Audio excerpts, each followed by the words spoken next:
Happy New Year, my dear brothers and sisters. I know that last December, just a few days ago, you probably received a lot of gifts, a lot of blessings, probably a salary raise, maybe even a promotion, and perhaps you had your reunions and exchanging of gifts. And so it was a great time.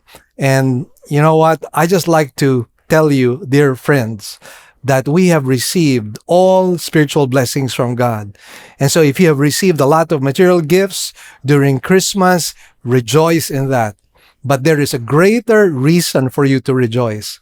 The Bible says we have been blessed with every spiritual blessing. Allow me to read from Ephesians chapter 1. Blessed be the God and Father of our Lord Jesus Christ, who has blessed us in Christ with every spiritual blessing in the heavenly places. And so, yes, this is what the Bible says. We have been blessed with every spiritual blessing. And if you really think about it, what were the blessings that God gave to us as believers in Christ? Well, He chose us, He elected us, He predestined us, He sealed us with His Holy Spirit. He gave us His empowering and joy and peace are part and parcel of what it is to be in God's kingdom. So there are just way too many things that God has given to us. And you know, if I were to imagine a picture, just try imagine heaven having a lot of storehouses and God opening those storehouses, those cabinets, and Him getting all those blessings and spiritual gifts and Him pouring it out to all of us. He does not withhold anything. What a God we serve. What a magnanimous God we serve. Don't you think that with the way God has treated us, and He has treated us better than we deserve, shouldn't we bless Him in return? Shouldn't we worship Him? Shouldn't this new year be bursting forth with joyful praise and worship? Let that be true today, friends. And so, let's rise from our seats. Let's worship the Lord.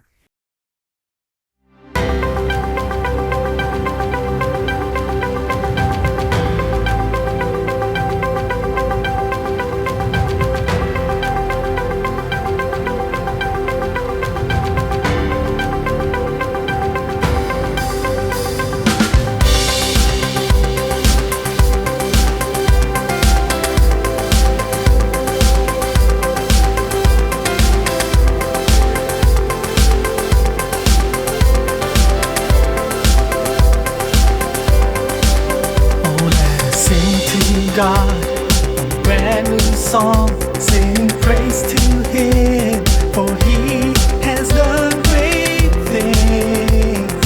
He has done great things. Come make a joyful noise around the earth.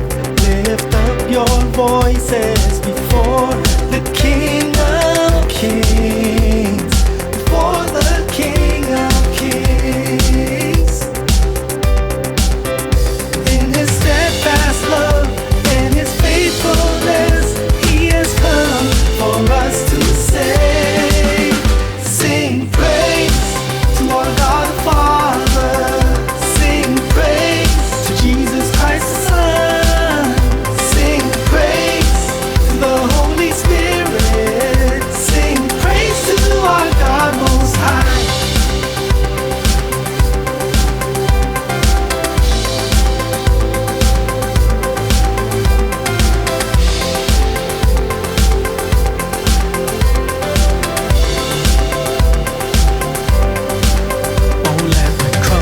Sound, the cymbals clap, let all creation shout.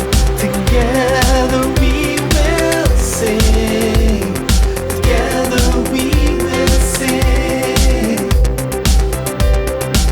Oh, let the oceans roar, the hills rejoice. Let our voices soar before the mighty King. Before the mighty King. In His steadfast love and His faithfulness, He has come for us to save.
He put a new song in my mouth, a hymn of praise unto my living God. Oh, magnify the Lord and exalt Him. I will sing and worship you, oh God. My heart is steadfast, I will not be afraid, though tomorrow seems uncertain. My heart is steadfast, my times are in your hand. I am safe in you, O Lord, my God. Arise and let us sing to our God. Let's magnify and glorify His name. How awesome is your name, O Lord. We will tell of all your wondrous works. My heart is steadfast, I will not be afraid, though tomorrow seems uncertain. My heart is steadfast, my times are in your hand. I am safe in you, O Lord, my God. Though the mountains fall, I will not be moved. God is my fortress, I will not be moved. Though the mountains fall, I will not be moved. God is my fortress, I will not be moved. My heart is steadfast, I will not be afraid, though tomorrow seems uncertain. My heart is steadfast, my times are in your hand. I am safe in you, O Lord, my God. I am safe in you, O Lord, my God.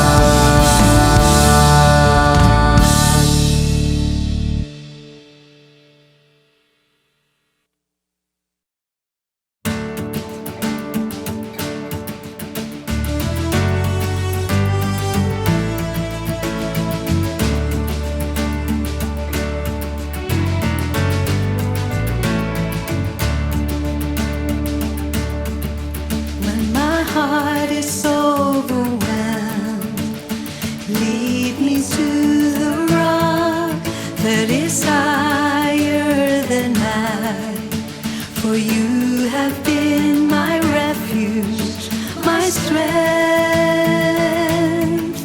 When I'm battered by the waves, remind me of your word, for you are the living word, my joy. Let me fight a good fight of faith. Let me finish the course. Let me keep the faith, Lord, anchored in your word, sustained by the Lord. Let me hide under your wings. Let me trust in you, my Lord. Let me fix my eyes on you, anchored in your word, sustained by the Lord. When my hope begins to fade and faith begins to waver, hold me by your loving hand, for you have been my shepherd, my God.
crushed in hopelessness, stuck in this mud of sin.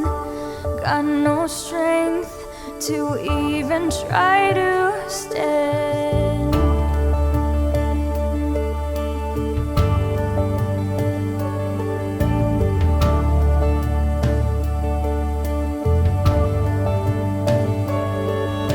Stained and made unclean, not alive here in the grave, betrayed by the joys of sin, still I fall back again.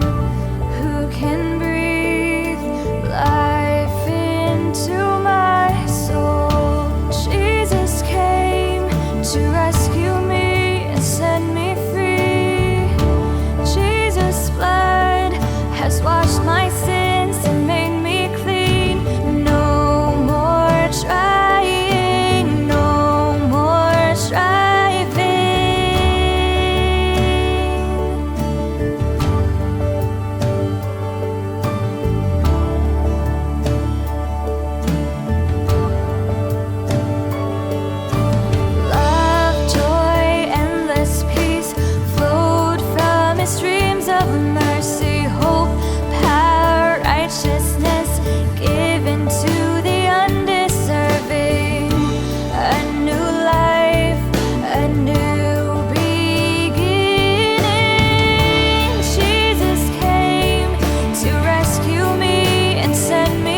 Here are our announcements. We now have two kinds of services.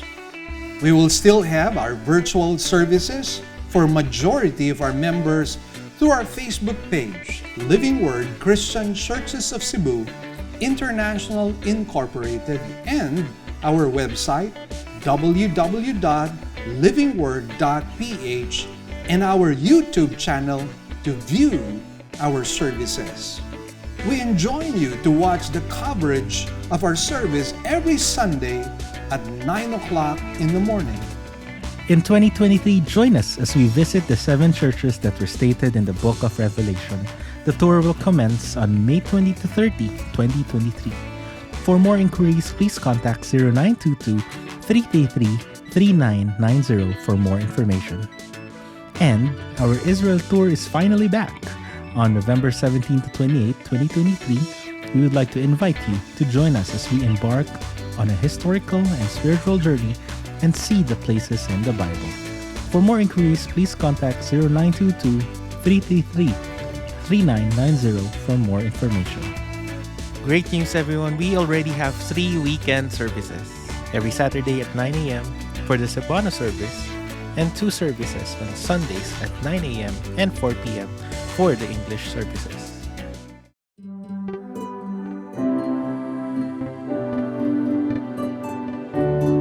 The title of today's sermon is New Year, New Man.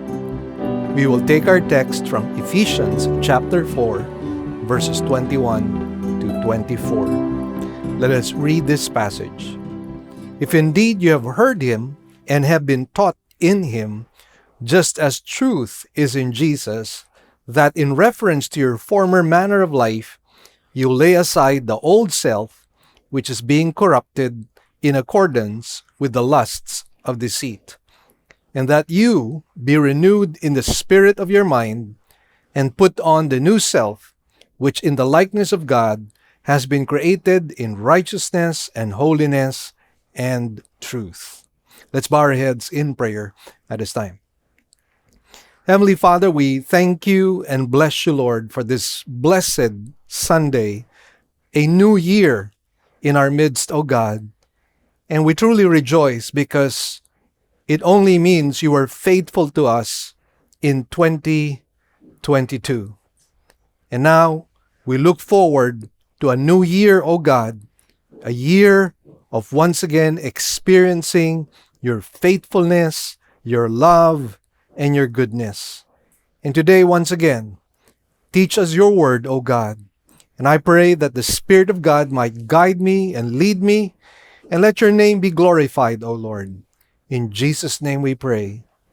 Amen and amen. You know, it's New Year once again, and oftentimes, what is it that happens during New Year? Well, we've always heard that people make New Year's resolutions. And so they say, starting this year, for example, I will stop smoking. Or starting this year, I will no longer drink alcohol. Or starting this year, I'm getting out of my bondage to drug addiction. So we have heard that many times over. And yet, because of an old adage which says, promises are meant to be broken, sometimes I no longer believe in New Year's resolutions. And when I say that, I'm talking about our own human will to change. Because of our depravity, I believe that we do not have the power in us to completely and totally change. As the Bible says in Romans chapter 3, all have sinned and fallen short of the glory of God. Because of our own sinful nature, we have this natural propensity to commit sin. And this is the reason why, although our intentions and motives might be right, we will always fall short of our resolutions. I'd like to be able to state the fact that without the Lord Jesus Christ, permanent change is an unattainable goal. Once again, the fact is that without Jesus Christ, hope for permanent change is an unattainable goal. Charles Colson once said this, and he was talking to a prison psychiatrist. And this is what the prison psychiatrist said in exasperation. He said, "I can cure people's madness, but I cannot cure their badness. I can cure people's madness, but I cannot cure their badness." And again, this is the sad reality that we find amongst us. We cannot change on our own. And that is why our only hope is the gospel of Jesus Christ. This teaches us that man cannot change on his own, even if he makes a New Year's resolution. Again, this is the reason why we have to expose people to the gospel, because the gospel is the only hope for people to have a true and lasting change. I recall the story, and I'd like to relate this about Charles Darwin. Even Charles Darwin, the man who contributed so much to evolutionistic thinking, admitted this.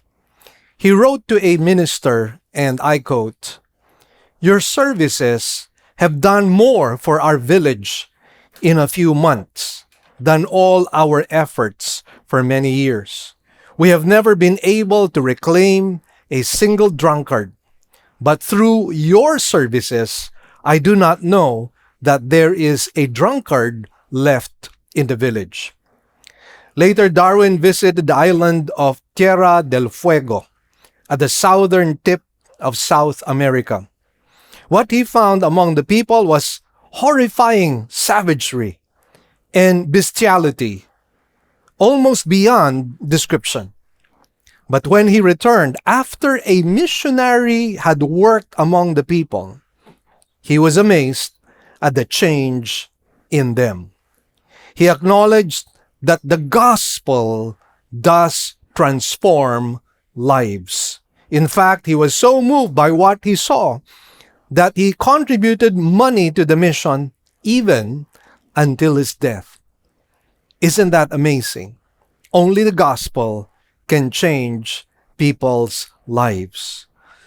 Now, with Jesus Christ, therefore, we can make resolutions to change. Why? Because the power to change is made available through the Lord Jesus Christ. As Paul himself testified and said, "I can do all things through Christ who strengthens me." As believers in Christ, we have received the indwelling presence of the Holy Spirit. And He does not remain as a mere guest in our body, which the Bible calls the temple of the Holy Spirit. When the Holy Spirit enters our lives, He sanctifies us. He purifies us. He creates the process by which you and I can eventually become more and more like Jesus Christ. And that is why the Bible says, if any man is in Christ, he is a new creation. The old things have passed away, the new has come. That, in summary, is the result of the work of the gospel as we embrace it and receive it in our lives. When Jesus has become your personal Lord and Savior, then now you have the power to change your life. You now have the power to make a New Year's resolutions, because you're no longer relying on yourself, but now you are relying on the power of God. As the Bible says, not by might, nor by power, but by God's Spirit shall we prevail. And that is the story of one who has accepted the gospel of Jesus Christ. Now, I hope that this new year, you and I will become a new man. Let me share to you another story. The story is told of two brothers who were actually convicted of stealing sheep. And as a penalty for them in that particular village, the letters ST were forged on their foreheads as a punishment because of stealing. And so when people came by and they asked, what does ST mean? Well, the people in the village said, it means sheep thief. Well, one brother, however, could no longer take it, and so he left that village, and he was later on forgotten, and later on he died. The other brother, on the other hand, wanted a change in his own life. And guess what happened? Well, he began to live a life of integrity, a life of honesty. And so later on, people forgot what he had done in the past, that he was a robber or a stealer of sheep. And so later on, there was one person who came by and saw the letters forged on his forehead, which said ST. And so this man, out of curiosity, asked one of the villagers, what does ST mean?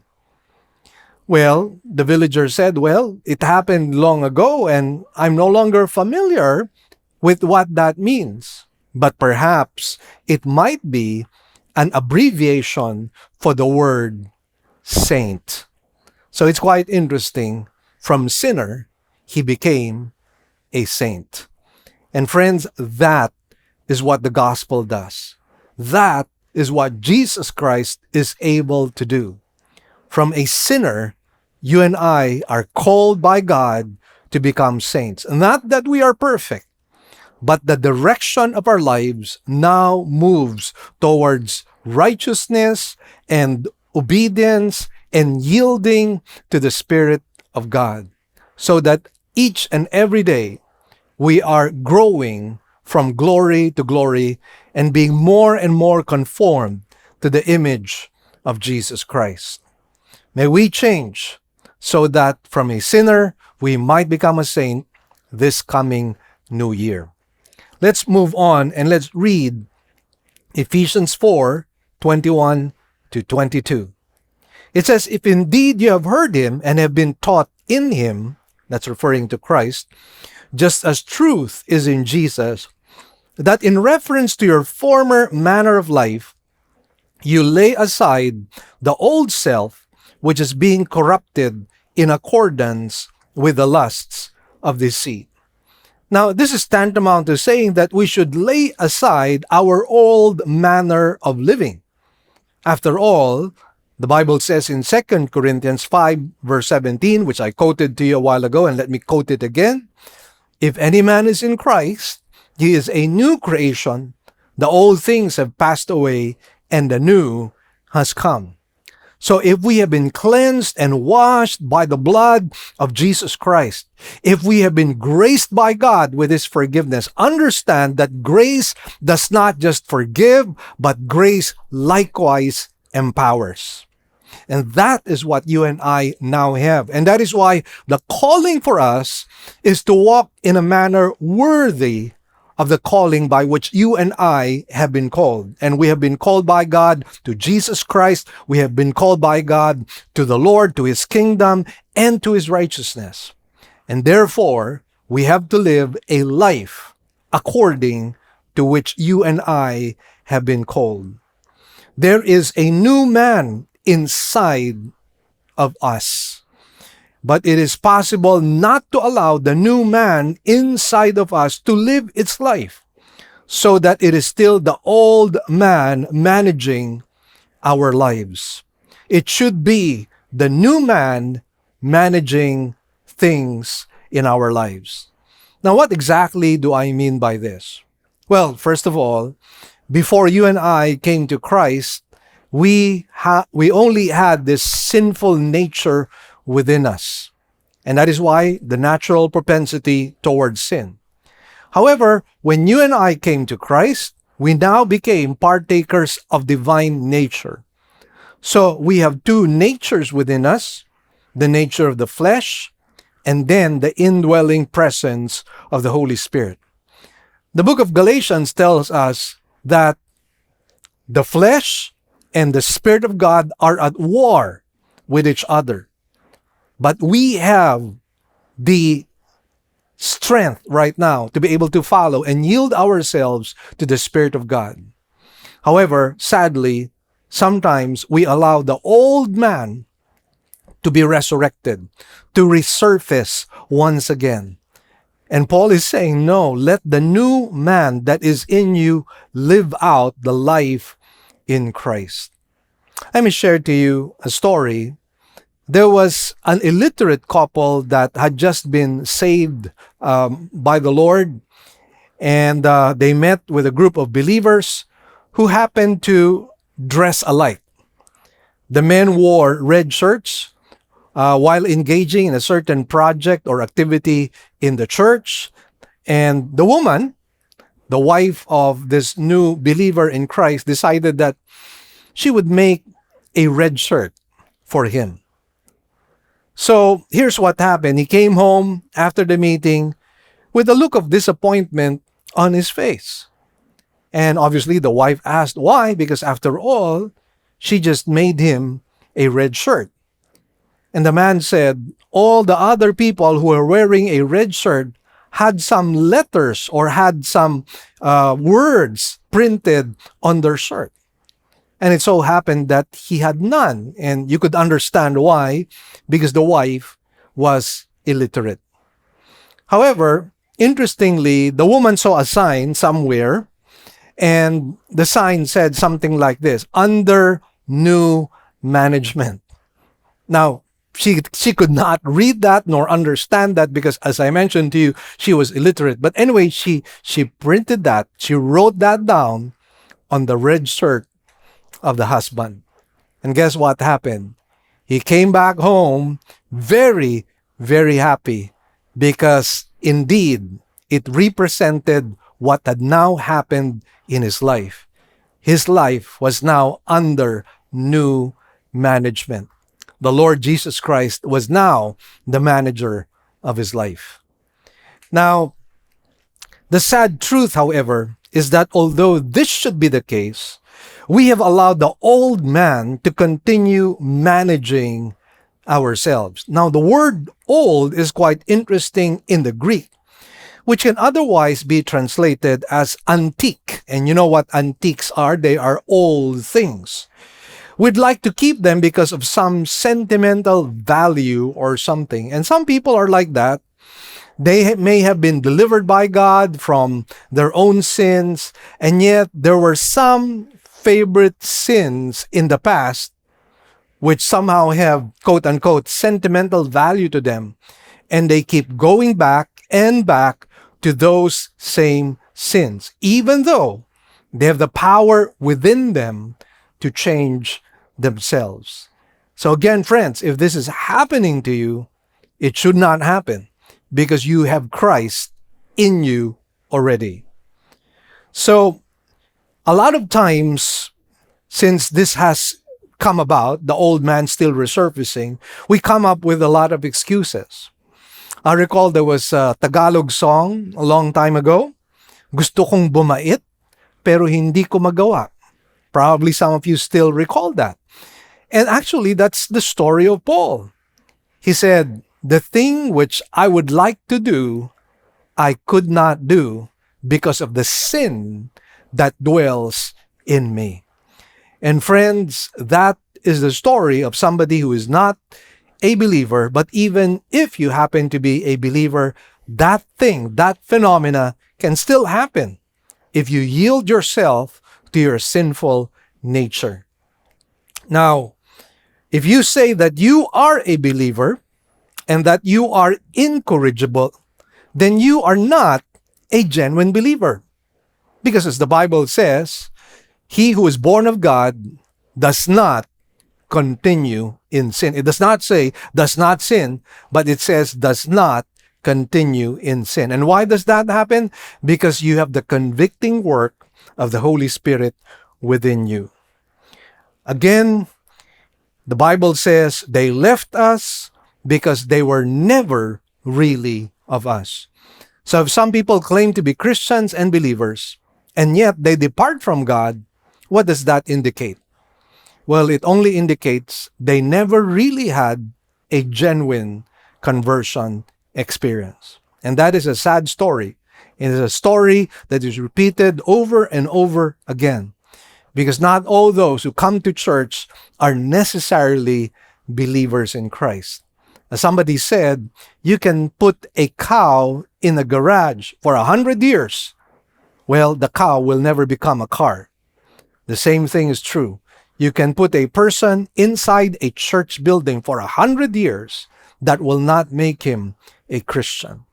True Christianity comes when you surrender to the Lord, Savior, and King of our lives. And that is none other than Jesus Christ Himself. If we are then true believers in Christ, it is our responsibility to lay aside the old self in us. When our friends look at us, they must not be able to recognize us. And that has been my story. When I became a Christian, people were saying, "Has Mel gone to the boondocks?" They could not understand why I was no longer drinking alcohol together with them, why I was no longer smoking together with them, when in fact, before I came to Christ, I was smoking 2 to 3 packs of cigarettes a day. They were wondering why I was no longer doing the things I used to do.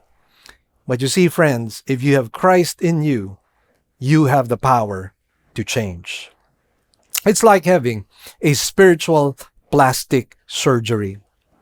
Plastic surgery, and let me define plastic surgery to you, is defined in the encyclopedia as the branch of medicine that involves the use of surgical techniques to correct disabling or disfiguring conditions that may be congenital or the result of injury.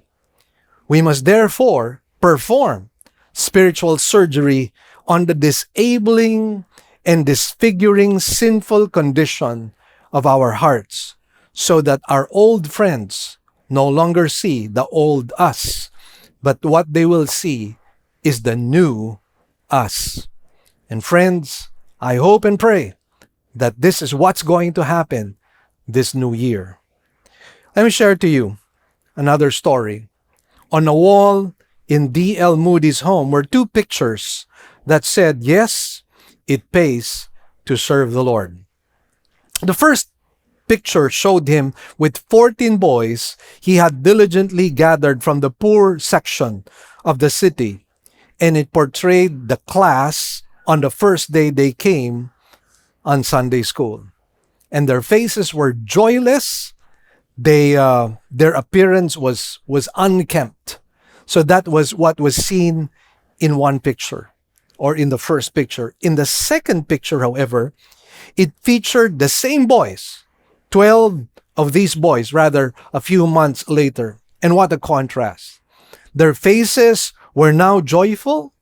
They were now neat and clean. Obviously, something wonderful had happened to them.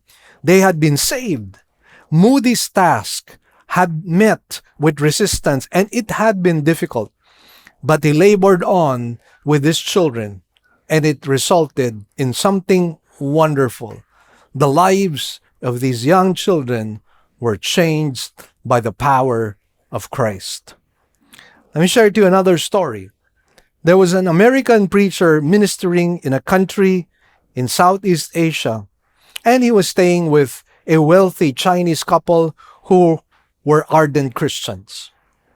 The adult son, still residing at home, was an unbeliever and had been living a rather sinful life.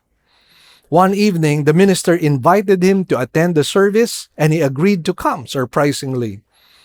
In that meeting, the young man received the Lord as his own personal Lord and Savior. The next day, he had cards printed in both English and Chinese, which he sent to several hundred of his friends and acquaintances. Are you interested in finding out what he wrote down? This is what he said.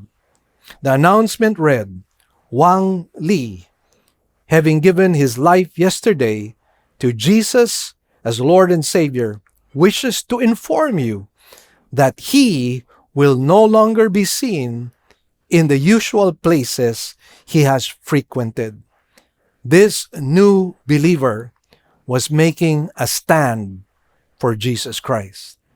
And again, that is what needs to happen. This is what should happen. We should be unrecognizable so that other people who see us will have no trace of what we used to be.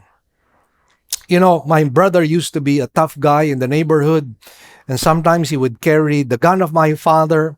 He was involved in so many fights. He was rather a very joyless person, and he was always angry. You could hardly see him smile.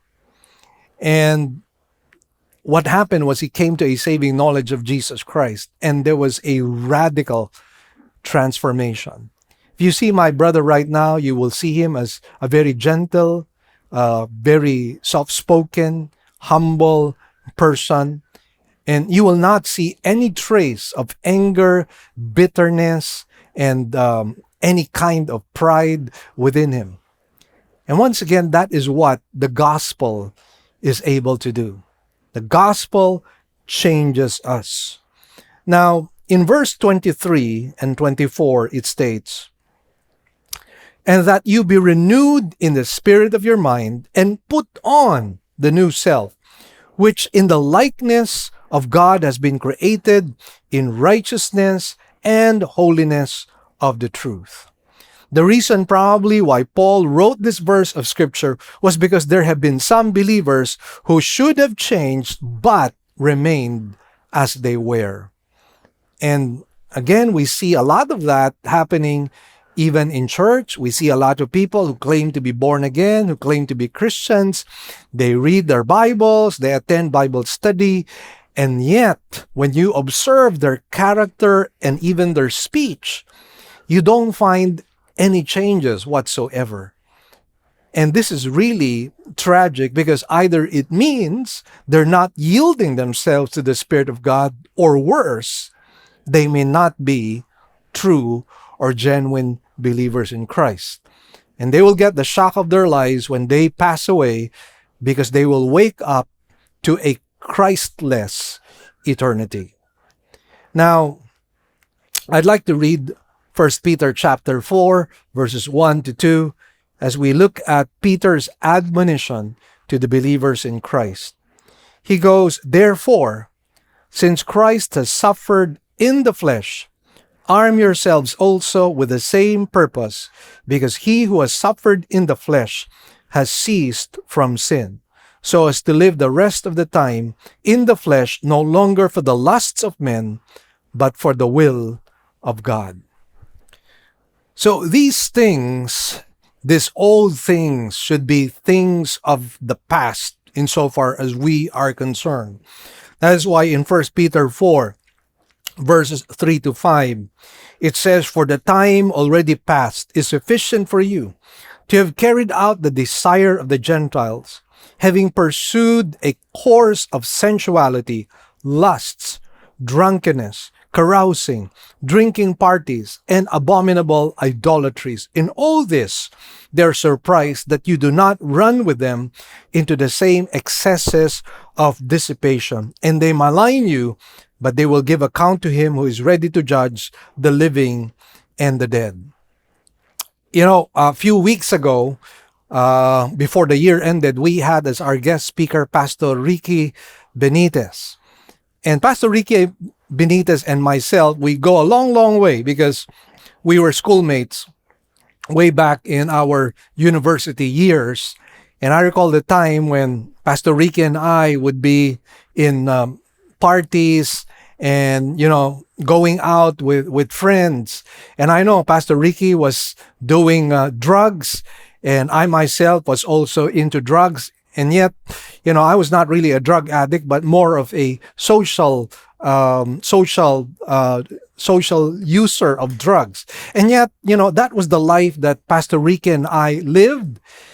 And right now, it might come as a surprise to a lot of people, most especially when we come out on social media, that we happen now to be preachers of God's word. We are now pastors, and we are now sharing God's love to as many people as we can. And what a big, huge difference. And people must be able to see that. Why? Because again, it is the work of the gospel. Now, it is the new self that should be seen, most especially as we enter this year of 2023. Changing is a matter of decision. It is not really a matter of strength, because God has already provided us with the strength that we need. You know, I hear this often amongst Christians. I can't do that because this is my weakness. I can't do that because I don't have the strength to be able to accomplish that. And I hear so many lame excuses. Do you know that as believers in Christ, we cannot make excuses? We cannot say, this is an area of my weakness, or that this is something I cannot do. This is beyond me. We cannot make those lame excuses. Why? Because God has empowered us. Remember what I told you about grace? Grace does not just forgive, grace empowers. And this is what we see in Ephesians 1:18-20. It says, I pray that the eyes of your heart may be enlightened, so that you will know what is the hope of his calling, what are the riches of the glory of his inheritance in the saints, and what is the surpassing greatness of his power toward us who believe. These are in accordance with the working of the strength of his might, which he brought about in Christ when he raised him from the dead and seated him at his right hand in the heavenly places. Now, I don't want you to miss this, because Paul was saying he wanted the believers to be enlightened as to the power that is within them. Let me tell you the quality of that power. The quality of that power was able to resurrect Jesus Christ from the dead. And it was that same power which caused Jesus Christ to ascend and be seated at the right hand of the Father. That same power that raised Jesus from the dead, that same power which brought Jesus to the right hand of the Father, is the same power that is at work in us. Which means to say, we cannot make any lame excuses. We cannot say, I'm not strong enough. We cannot say, that is an area I cannot accomplish. Why? Because we have been equipped and empowered by God himself. And therefore, friends, it is really a matter of choice. Do you want to live this new life? Or do you want to remain on and do the old things you used to do? It is really your choice. And the power is within you. And that is why you have the power to change yourself.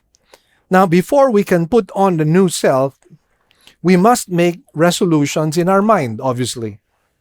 And so, if you're wondering, what are the New Year's resolutions that I can make?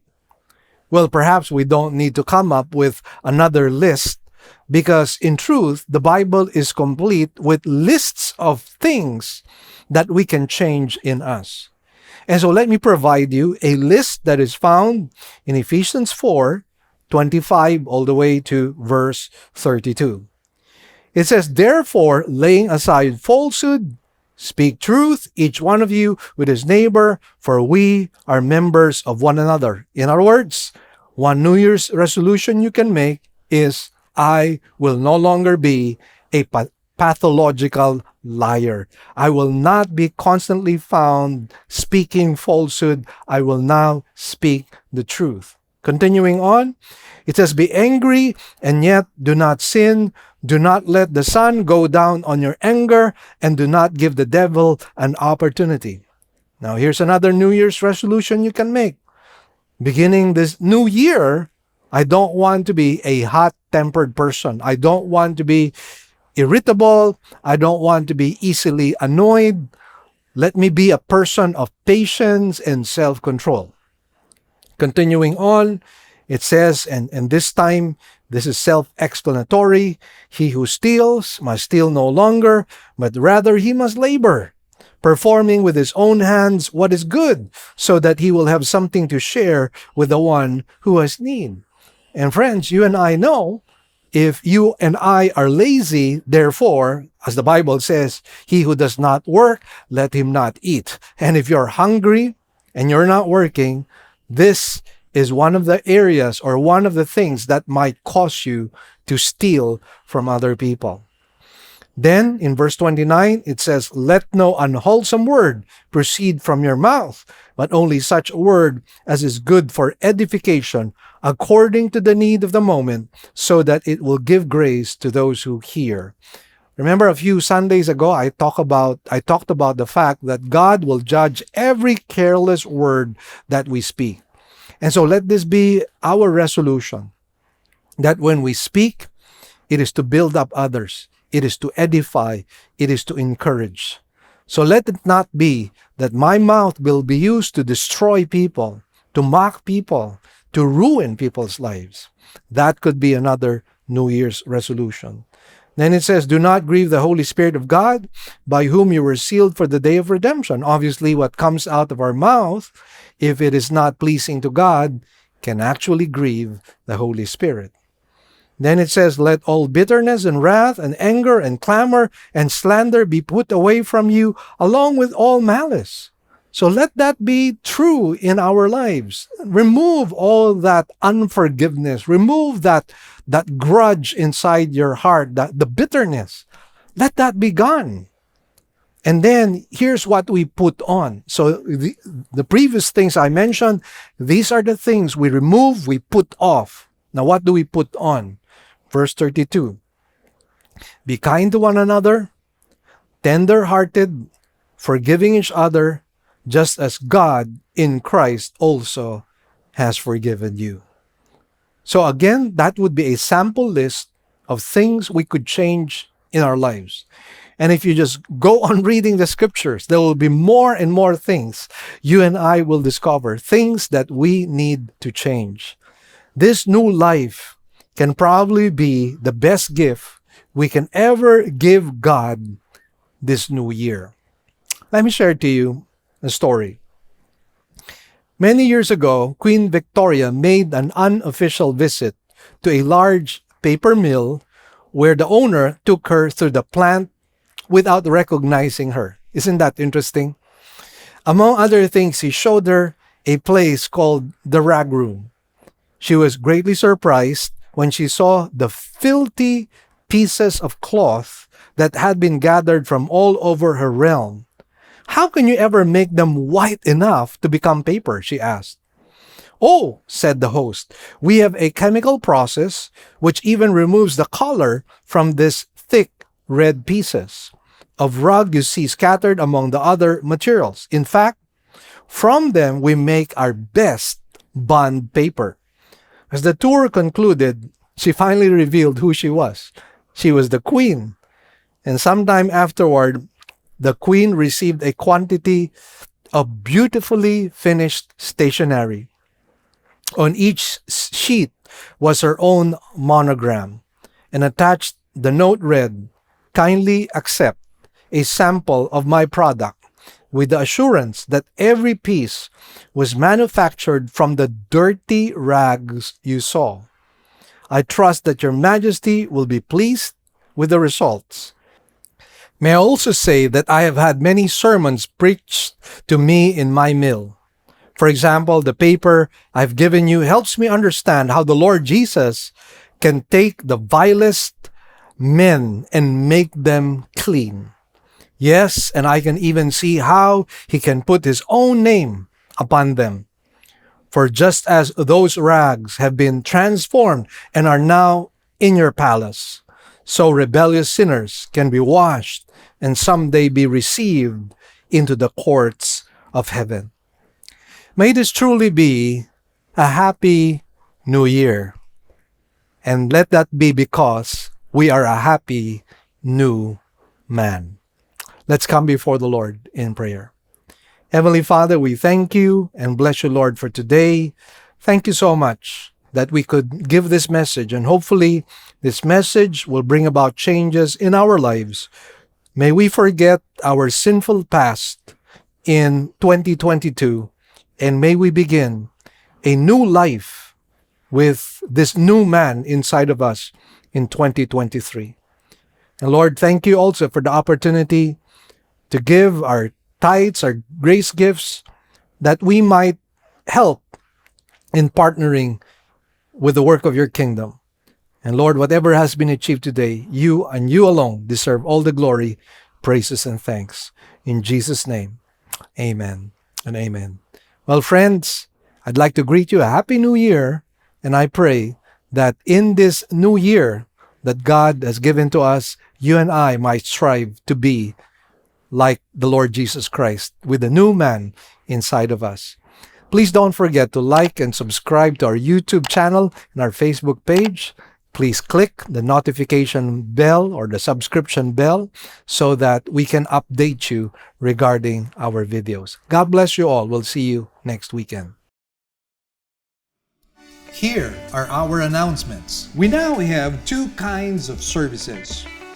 We will still have our virtual services for majority of our members through our Facebook page, Living Word Christian Churches of Cebu International Incorporated, and our website, www.livingword.ph, and our YouTube channel to view our services. We enjoin you to watch the coverage of our service every Sunday at 9 o'clock in the morning. Good news, brothers and sisters! Our radio program will now be heard nationwide through FEBC radio stations. As an added bonus, all Living Word original songs will likewise be aired as well. So, if you would like to listen to our radio program, we're coming out in the following stations: 702 DZAS AM, broadcasting from Pasig every Sunday, 11 a.m. to 11:30 in the morning. We're also coming out from 104.3 DWAY FM from Legazpi. This is also every Sunday from 10 to 10:30 in the morning. And for those of you in Tacloban, we're coming out from 97.5 DYFE FM every Monday from 11:30 in the morning to 12 p.m. For those of you in Zamboanga, we are coming out from our station in 1116 DXAS AM every Sunday from 11:30 to 12 p.m. Also, for those of you in Davao, we're coming out from 1197 DXFE AM every Sunday from 2 o'clock in the afternoon to 2:30 p.m. For those of you in Coronadal, we're also coming out from station 1062 DXKI AM every Saturday from 8 to 8:30 p.m.